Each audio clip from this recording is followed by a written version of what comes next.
All right, in this video, we're going to take a look at geometric sequences. So in the last lesson, we talked about arithmetic sequences, which were sequences that had we either adding or subtracting to generate the next term. In geometric sequences, we're going to discuss how those are different. So first things first is the definition. A sequence that involves multiplying or dividing by the same value each time. This follows an exponential growth. The common ratio, we're to denote with the letter B. The multiplier can be found. So the common ratio is the multiplier, and it can be found by dividing the next term by the previous term. So we're dividing the term n plus 1 by t of n, because t of n is going to come before t of n plus 1. The ratio b, so again, b representing our common ratio. If b is greater than 1, the sequence is going to be growing. So it's going to have growth. Now that growth, this is kind of weird. Sequence is going to be a little tricky. If it starts with a positive value and it grows, it's going to grow to positive infinity. If it starts with a negative value, let's say the first term in the sequence is -5, and we start multiplying by a number greater than 1, we're actually growing, but we're growing towards negative infinity. And the idea of growing towards negative infinity can sound kind of strange, but that's kind of the odd man out. We won't get super focused on that, but we want to realize that as if b is greater than 1, it's growing, which means that if b is less than 1, but also greater than 0, the sequence is going to be what we call decaying. So the opposite of growing. When we have a b value that's negative, it just gets tricky. It's kind of a special case. We'll discuss that in a little bit. The main thing we want to get out of this is that multiplier, or that common ratio, which again can be called a multiplier. We've used that in the lessons prior, especially with our bunny problem. It's found by dividing the next term by the previous term. Very similar to our rebound ratio. We did the rebound height divided by the starting height, or the height that it came from. So let's go ahead and look at an example of a geometric sequence. We have the sequence 2, 4, 8, 16. It's a geometric sequence because it's multiplying by 2. So it is geometric. The first term of this sequence is 2. The common ratio. So to find the common ratio, we said we divide we found it already. It's times 2. But to show you, if we take a term and divide by the one before it, we get that ratio of 2. So I took 4 and I divided the number that came before it. Fill out the table for the sequence. All right, so our first term, n is 1, is 2. The second term is 4. The third term is 8. And the fourth term is 16. Now, how do we find the 0th term? We coined that the 0th term. Well, if we're multiplying by 2 to generate the next term, to generate the term before it, we would divide by 2. So we're going to do the inverse, divide by 2. So 2 divided by 2 leaves me with 1. You can also think of this as what would come before 2, that if I multiplied it by 2 would give me 2. Kind of a weird sentence when you think about it. All right, let's go ahead and plot these. So at the 0th term, I have it 1. The first term, 2. The second term is 4. The third term is 8. And that's as far as I can go. I can't get that fourth term on there, which is okay. Again, I'm not going to connect these because these are their own pieces of the sequence. So it is going to still be discrete. Write an equation for the nth term. All right, so we'll look at the nth term. The nth term, meaning any term in the sequence, can be found by our 0th term. So what would we have started with, which was 1, and we multiply that by the multiplier, which we said was 2. And we do that n times. So we keep multiplying by 2. So the amount of times we multiply 2 is how many terms we're seeking. So it's 1 times 2 to the power of n. And we can go ahead and check that by plugging in an n value. So if I wanted the 4th term, which we know is 16, 1 times 2 to the power of 4. So the 4th term is equal to 1 times 2 times 2 times 2 times 2 is 16, which equals 16. So it generates the correct term value based on the term number input. Example 2. Examine the sequence 10, 5, 2.5, 1.25, and so on. Again, we are, in this case, it's decreasing. We're dividing by 2. So it is geometric. The first term is 10. What is the common ratio?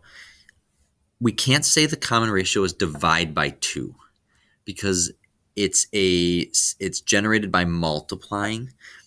So what we're going to do is we're going to do the same thing. We're going to say 5 divided by the term before it, which is 1/2. Multiplying by 1/2 is the same as dividing by 2. So we're going to use this as our b value, 1/2. Fill out the table. So the first term is 10. The second term is 5, 2.5, and 1.25. Multiplying by 1/2. So to go backwards, we divide by 1/2. So 10 divided by 1/2, 1/2 goes into 10 20 times. Let's go ahead and plot these points. Based on my graph, I can't fit 0, 20, so we're not going to put it on there. 1, 10, 2, 5, 3, 2.5, 4, 1.25. So we can again see this isn't linear. It's got a curve to it, which is an exponential curve. So it remains discrete. We won't connect them. And our equation, so following our same before, t of n equals, I want the 0th term, which we said was 20, times my multiplier, b, 1/2. I'm going to put that in parentheses because it's a fraction, to the nth power. And again, let's go ahead and check. I'm going to check with something a little easier. Let's do 2. So t of 2 equals 20 times 1/2 to the power of 2. So if I take 20 times 1/2, or here we can do this, 1/2 times 1/2 is 1/4. And 1/4 of 20 is 5. So it does work for my sequence. The second term in the sequence was 5. Let's look at another example. Consider the sequence t of n equals 6, 12, 24, 48. If t of 1 represents the first term, what is t of 0? All right, so t of 0, remember, comes before t of 1. So we have to identify our common ratio first. The common ratio is 2. It's multiplying by 2. So if I'm multiplying by 2 to go forward in the sequence, I divide by 2 to go backwards. So t of 0 equals 3. And again, we'll just write what that common ratio was. That common ratio was 2. These are the two things we need. We need both to do any kind of equation writing. Just like arithmetic sequences where we needed the slope, well, I shouldn't say slope, we needed the common difference and t of 0. We still need t of 0, but this time we have to know what we're multiplying by. Because when we want to write that equation is the 0th term times the multiplier to the nth power. Verify your equation works for the first 4 terms of the sequence. Let's go ahead and try the first one. So if I plug in a 1, I'd have 2 to the first power, which is 2, and 2 times 3 is 6. So that's going to work there. I'll check the second one as well. 3 times 2 to the second. 2 to the second is 4. 4 times 3 is 12. So it does appear to work and generate our sequence. Example 4, find t of 0, the common ratio, and the equation for each geometric sequence. All right, taking a look at our first one.